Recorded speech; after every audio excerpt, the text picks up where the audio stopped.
welcome to our this edition of Cyber Straight Talk. I'm Linda Zecker, and with me today is my co-host Catherine Mahalik. So welcome, Catherine.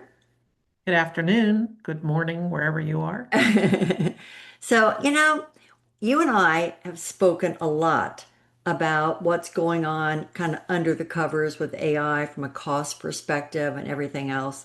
And I've seen quite a few articles that have come out in the past week on Axios and others talking about sort of the shock factor of what's happening with AI and how corporations are now figuring out that there's all this cost that they hadn't thought about. And, I'm surprised it's taken people this long. And I have to admit, I'm a little irritated that we've been talking about this for quite a while. And I just want people to really understand that this is a really important topic. And as you and I discussed, and I think I brought this up on one of the last discussions we had, that I was recently talking to a bunch of board members, and they were saying that the CFO had had real sticker shock when he realized the costs that were coming in and how he was going to then have to both accommodate them in the budget and budget for them moving forward because the IT shop had been running like, rabbits trying to get onto AI and leverage it in everything they do and have all this productivity and everything else. But no one really sat down and discussed the costs. And so it's something that every organization needs to make sure they bring the CFO into that discussion because these are expensive things and people don't realize how this cost structure works and how quickly you can use up all these tokens and how quickly your bill just keeps going up and up and up. Well, and to be clear, nobody in any of our comments should call us AI haters, right? No, no, no. Far from the truth. But to see the hype that has been generated, um, my opinion, mostly from people who want money to be invested in their companies, have hyped AI to the point where the takeaway, the headline takeaway has been get rid of those pesky employees of yours. Yeah. AI can combat cybersecurity, it can do all of these things, and nobody sat down and actually planned on what and how they were going to use it. Some of the biggest companies have been, they've had leaderboards, they've had to cut back on their own employees trying and um, learning on AI with raw abandon because these are they're great, are fantastic, but super expensive. And the downstream implications now of other companies who are going to be looking at, oh, by the way, you're using my software, you're interacting with my software with that your AI agent is going to be interacting with, and now you're going to be sending me 15 agents instead of one person. Oh, opportunity. And no, not only that, by the way, you're going to pay for the usage. So all of these things are compounding and boards are being left behind.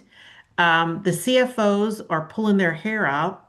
There was the big article about Uber, right? They were kind of like, and we're not saying don't roll out Anthropic. Don't, you want to use chat? Have at it. You want to use Copilot? Have at it. But you really, really need to be uh, aware of the actual cost of the software, how much cloud compute and other compute you're sucking up, as well as the implications on your other pieces of software. You Sorry, know, I'll let you talk no, now because can no, you no. tell It's there's a so little bit of passion behind this no, subject? it's a great, it is a passionate topic. And, again, I mean, I'm totally pro technology. Both of us have been in the technology industry for a long time. I think AI is the greatest thing ever. I use it all the time. I personally like Claude and I use Claude for everything. We've even done a lot of work on our website with Claude. And Mhm. so I'm a real believer in AI, and I think that there is just incredible promise in the medical industry, in the scientific industry, even in just the everyday, industries that we all work in, technology or whatever, to have greater productivity and everything else. But you have to really understand, what you're getting into, and you also have to understand what some of the limitations can be and what those limitations can come from. If you don't have proper use cases that you're using to try to determine whether AI can really support your company or support the things that you are thinking it's going to support, and then you're not really going to get the full benefit. And the use cases start becoming real simple things that people can do without thinking about, like email and things like that. You also have to, as we just discussed, understand the cost because there's so many costs to this that you don't realize.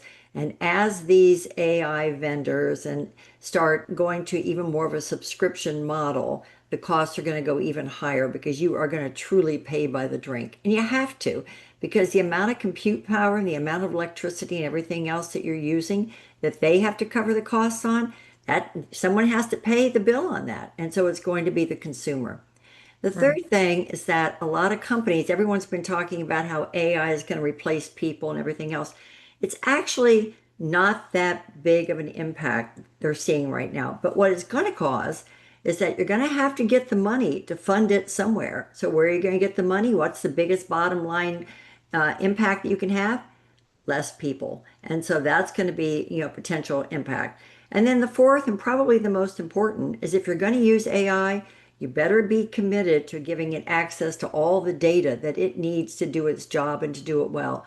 Otherwise, you're not going to get the results you're expecting. So you have to go into this eyes wide open on all those fronts, and you have to have a plan in place. And it's not as easy as the board saying, let's use AI for everything. Why aren't we using AI? So everyone runs off at like little minions and tries to figure, okay, where can I use it so I can say we have AI in our products? That is not going to benefit the company or anything long term.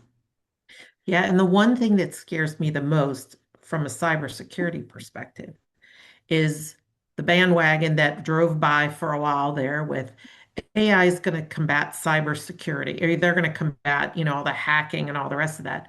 So I've actually known people who've been laid off as part of we're now going to use AI more. And what has happened is now the bills are coming in for the use of that AI, and they're going, but wait, we're spending more on the AI. We're getting maybe a little better results.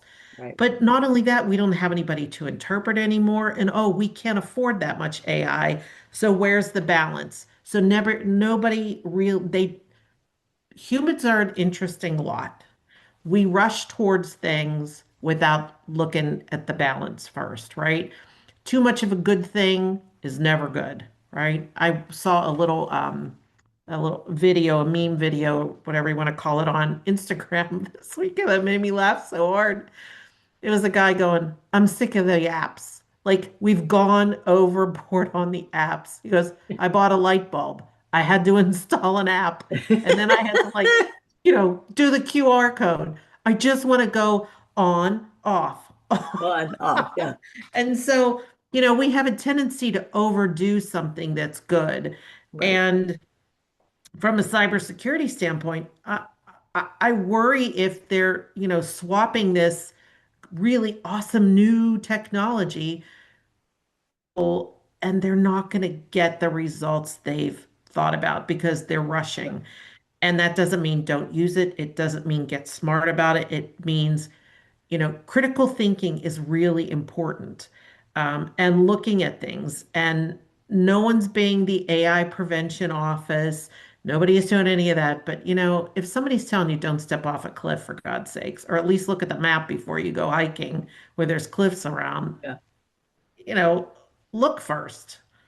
You know, we talk, you and I do especially about various things around intelligence organizations and intelligence and things like that. The most important thing that intelligence officers will tell you, or anyone that really knows what they're talking about intelligence, is raw intelligence by itself is simply raw intelligence. And the comment you just made about how you have to have people to interpret it, that is a critical component of cybersecurity. I mean, cybersecurity is nuanced. There's so much to it. And we've talked about this in past podcasts. Cybersecurity is everything from someone sending you the creepy email to someone sending you a text that you have a package to some big thing that's really getting into your network and doing a lot of harm and emptying bank accounts and all that. but there's a lot of nuance, and you have to have for big cyber crimes and the kinds of things that cyber software is doing, the cyber companies that are out there, the kinds of things they are doing is not something that you can just do with an AI model because there's no one to do the interpretation. And I heard someone say not too long ago, you could just build a dashboard with AI and it will give you all the information and you can sit down and interpret it. I'm sorry. I mean, I think I'm pretty technical and I think I'm pretty smart, but I can't look at all this raw intelligence that's coming in through, the stuff that's coming into a network and tell you what's good and what's bad. I mean, that takes minds that understand that stuff, have studied that stuff, and have been involved with it for a long time. So it's not a panacea. You still need the software that is there that can really do the job for you. And can you enhance it? Can you make it better? Can you make it faster? Maybe more efficient with AI embedded in that software? Absolutely. And that's where I think people are, really need to focus on. But to your one point, because I love this one, your one point about the QR codes. I'm watching the news this morning, and there was something that came on that I wanted to save. And it said, we have the QR code in the bottom right-hand corner. Just tap on the QR code. I'm like, where's my phone? Where's my camera? By the time I got my freaking camera out and got it set on the QR, it was gone. And so, why didn't they just put a website up? Or why didn't they just put something up that I could have thought about and then typed in? But oh no, I had to have the QR code and I couldn't get to it. And so I missed it. And so that can be really irritating, especially for people that are not, as sophisticated on, okay, what do I do with a QR code? How do I do it? I mean, I can't even imagine my husband trying to figure out how to get on something with a QR code. It's just not going to happen. Well, I hope that board members and others really, again, we talked about that. We put out our last newsletter talking about, ask the good questions and to make sure that people are saying, what are the ramifications? And that doesn't mean you have to stop, but it means caution. It means being smart. It means critical thinking and rushing to the fancy shiny thing because, oh, someone said is just it never gets you anywhere with anything in life, and it sure as hell's not going to get you anywhere with anything with the level of sophistication as AI does. And it's going to be sad to see when everybody hits the wall because they would have lost the opportunity to be really smart about how they're approaching this and really smart about finding the best places and ways to use that technology. So, my advice to everybody is, run, but open your eyes while you're running because there's obstacles in the way. And you need to make sure you understand the obstacles. And if you don't understand them, there's people like us. There are highly technical people who can sit down and talk you through this. Take a breath, plan, look, think, all Right. of those things, Right. right? Well, I mean, and again, AI is here to stay. It's only going to get better. We are only going to see more and more value from it. We're only going to find more and more ways we can use it or that we want to use it or need to use it. And so I think that's not going away. But again, back to what we've both said, it's just being smart about how you leverage it and making sure you know what you're doing and making sure that you don't, go so fast with something that you lose something else of value along the way that you really needed to be totally successful. And the So tentacles go, oh, sorry. well, And no, I was just gonna say, but the tentacles go so deeply into the organization that it takes time to look at those. oh yeah. And I want to say one more thing before we wrap this call is that on our website, cyberknowledgepartners.com, we have a daily feed. And that daily feed is up-to-date information on cybersecurity from around the world, things that are occurring, incident reports and things like that. And it's also got an AI update. If there's any news out about AI or anything that you need to be aware of, and all you have to do is go to the website on a daily basis and it's right there on the page. And you can save that page, favorite that page so it's easy to get to. And I think you'll find that there's some value in that. You can, get to it on your mobile device and or on your desktop, but I think it's something that everyone will think that there's a lot of value in.